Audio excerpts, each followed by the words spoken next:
Did you rub my lamp? 1,000 generations to the Nina. Here we go. Hi, Mr. Sandgren. I'm Arjun from FilmSpeak. Thank you for taking the time to speak with me here today. Sure, thank you for having me. Thank you. I'll just dive right into my first question. I've heard that it was the incredible Margot Robbie who was first responsible for drawing you to this project of Saltburn.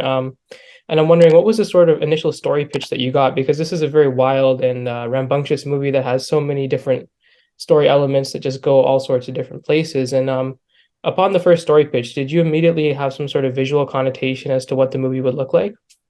First, Margot introduced me to talk to Emerald, but I got to read a script. So I never got a sort of a pitch before I read the script. So I read a script, which I read. It was a page turner for me. I was just like really engaged in reading the script, and I had seen a Promising Young Woman, which I loved for its sort of originality, and I thought this was equally original, and so I was very excited to talk to her. But when I speak to a director, I really try to, even if I get images in my head and sort of can see the film in a specific way, I don't feel like it's not what I want the film. Actually, I don't want the film to be what I may see it as in the beginning. I want the film to be what the script wants it to be, right? Like I can get images, but they can be wrong for what is best, for the best language for the film. So that's part of my challenge, is to sort of figure out with the director and with her vision of what she's after, how we then, to achieve that result that she's after, tells the story visually in the best efficient way. And so that work starts after I hear the first. I mean, the first discussion I have with directors is always the discussion where I either really get excited about the film and to make it and be part of it, or I don't. So that is sort of the first thing that happens for me. And then once we start working our ways through the film's sort of themes and important sort of parts that needs to be sort of delivered for the audience to feel, then we start working with figuring out things, and that's sort of the whole prep. We're doing that, and in this case, we came into the whole idea of it kind of metaphorically being a vampire movie, and even if it's not sort of literally vampires, but it's sort of as vampire-esque it could be, I guess, with real people, and we love that idea, to think of it that way, to have that in our mind for the darkest scenes, so the most sort of darkest parts of the film, and with that as well, sort of the painterly qualities of that house, how that also keeps sort of a secret and is sort of is like kind of made for being a painting by Caravaggio, to be in those rooms with light coming through the windows. So we kind of worked ourselves into those ideas together. It's not like I didn't see that when I mean at the same time the script had lots of visual. It was very visual. It was a script that I easily got visions when I read, and I think I still try to sort of backtrack whatever I see and then start over with the director finding the language, and that language dictates how I start to decide on lighting, how I start to decide on lensing, and then it sort of, the result is a result of that whole process that just ends up with those few decisions you make at the end. It's interesting, in a way, like how it can evolve. But so somehow that's kind of concluding how we collaborated to how it looks. Awesome. And you can definitely feel the whole film that you and Emerald are just completely in sync. And my next question, Your last couple of projects over the past few years, they've been very sprawling with multiple unique locations, in some cases across the globe or across different countries. And with Saltburn, the film really only inhabits about two central locations, which are Oxford and Saltburn, which are kind of like very steeped in this like ancient, or not ancient, like mid-century English architecture, and they kind of become like characters unto themselves. And so I'm wondering, how did these locations inform the sort of aesthetic and cinematography of the film? And also, did the confines of these two spaces inform the choice of aspect ratio? Yeah, altogether, great questions, and I try to think that my choices are more related to the emotions in the film, than to locations. But it happens so that both these locations is inherently sort of characters, like you said, and I think Oxford has a lot of history, and we wanted to find the best college for us for feeling like an old, rich sort of school, and with a lot of culture built into the walls and lots of history. At the same time, we wanted that sequence of the film to isolate Oliver in a way where he felt lonely and apart from the rest of the kids. And so that school actually had very perfect windows for us with sort of bars that looked like prison bars kind of thing on the windows, versus other schools we looked at didn't have. So that made us choice to sort of like this school better, because it both looked gothic and interesting and old, and sort of informed us in sort of that world, got us into that world.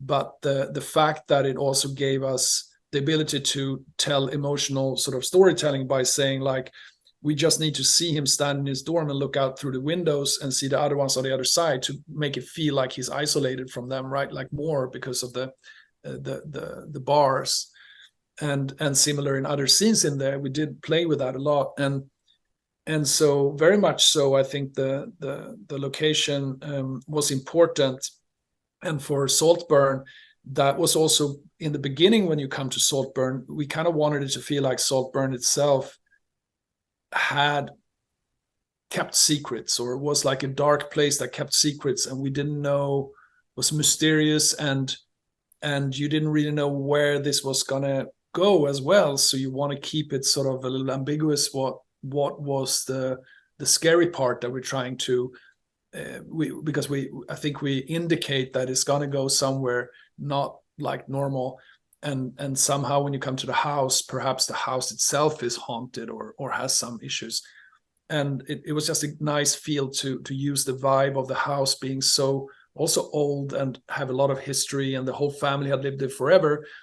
But it's kind of the main character more than Oliver. It's like the character that's going to live forever, and Oliver is just part of it, as well as the Cadence was before he killed them. And then now the next person, who we don't know who's going to be, but the house itself is sort of always the survivor more than him.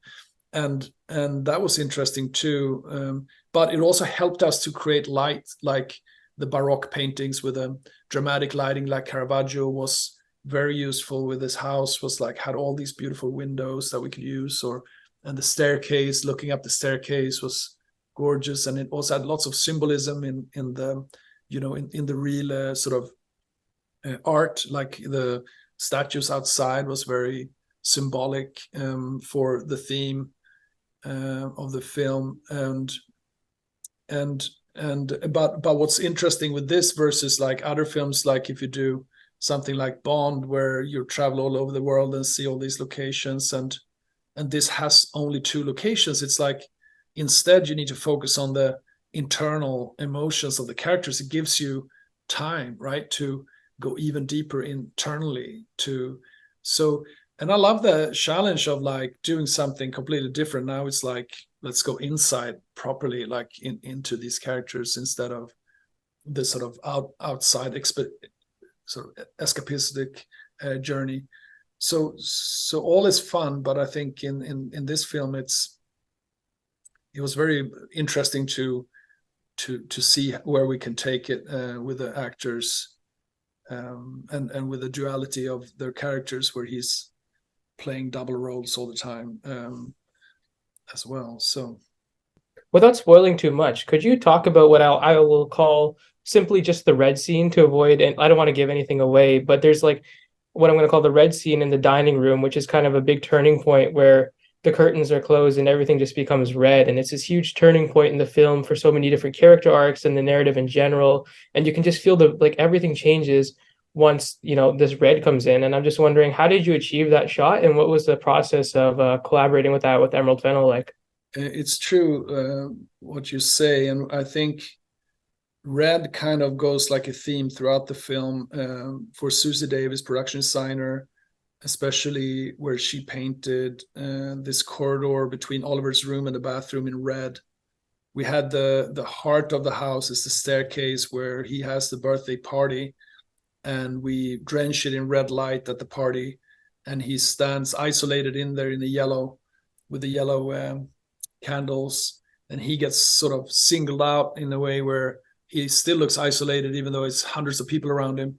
But visually it's sort of that aesthetic of German expressionism, almost like black and white 20s movies, what you would do. And I think even though it's color, right, we in a lot of scenes, including like Farley lies in bed and he jumps on him, and it's a black silhouette against the blue window, but it's kind of a black and white image, just like the Venetia scene is a black and white image kind of, and this red one, and the same with the one in the dining room when it goes red. It's like stark colors with blackness, but they are like black and white images. But the great thing with color is obviously you could do more, because you could, by that being red now, it sort of signals something.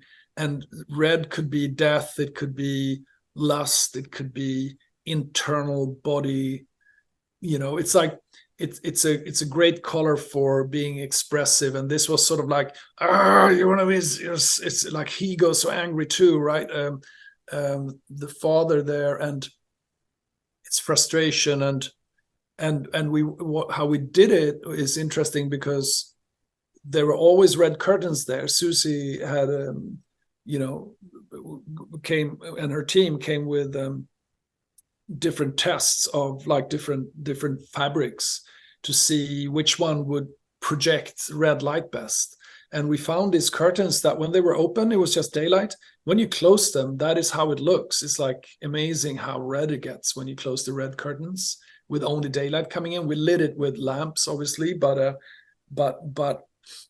that's how red it gets. And then in some of the shots, because of the angle of the red light, we augmented with red film lamps, but a little bit. But in general, the actual curtains created that red light in the room, so it was all like just a dark room. It's interesting. Amazing. Yeah, and Emerald is like a detail-oriented person. She loves details, and she can't talk forever about them, and with every department too. So I think for all of us, it was a lot of things that was important to Emerald for various reasons, that we got the details right, you know. So she always could. You can ask her anything from the movie, and she would have an answer for why something is what, you know.